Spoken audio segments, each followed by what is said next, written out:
આગ લાગવાની ઘટના બની ભરૂચ દહેજ રોડ પર ખાનગી બસમાં આગ લાગી।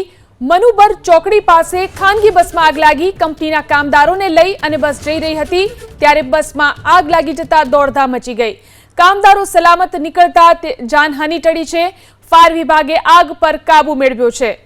ભરૂચ દહેજ રોડ પર ખાનગી બસમાં આગ લાગવાની ઘટના બની। મનુબર ચોકડી પાસે બસમાં આગ લાગી। કંપનીના કામદારોને લઈ અને આ બસ જઈ રહી હતી તે સમયે આગ લાગતા દોડધામ મચી ગઈ।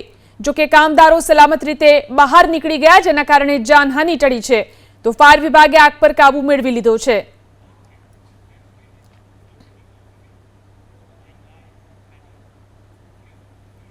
ભરૂચની કે પટેલ હોસ્પિટલમાં દર્દીઓ સાથે બેદરકારીનો વિવાદ। દર્દીએ વકીલ મારફતે જવાબદાર વિભાગોને નોટિસ ફટકારી। હોસ્પિટલ ટ્રસ્ટી અને સંચાલકો સામે કાર્યવાહીની માંગ સાથે નોટિસ ફટકારવામાં આવી। બેદરકારી બદલ તપાસ સમિતિની રચના કરવામાં આવી। 2 દિવસમાં કિડની રિપોર્ટમાં મોટો ફેરફાર થતા હોસ્પિટલ પર સવાલ ઉઠ્યા। દર્દીએ પોતાની આપવીતી જણાવી અને યોગ્ય ન્યાય માટે માંગ કરી છે।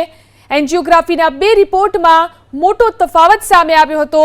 એક રિપોર્ટમાં 50% અને બીજા રિપોર્ટમાં 90% બ્લોકેજ આવ્યું હતું। એન્જિયોગ્રાફીનો રિપોર્ટ કરાવવા દર્દી પર દબાણ કરવામાં આવ્યું હતું। 85,000 રૂપિયાના રિપોર્ટ માટે દબાણ કર્યાનો પણ આરોપ છે।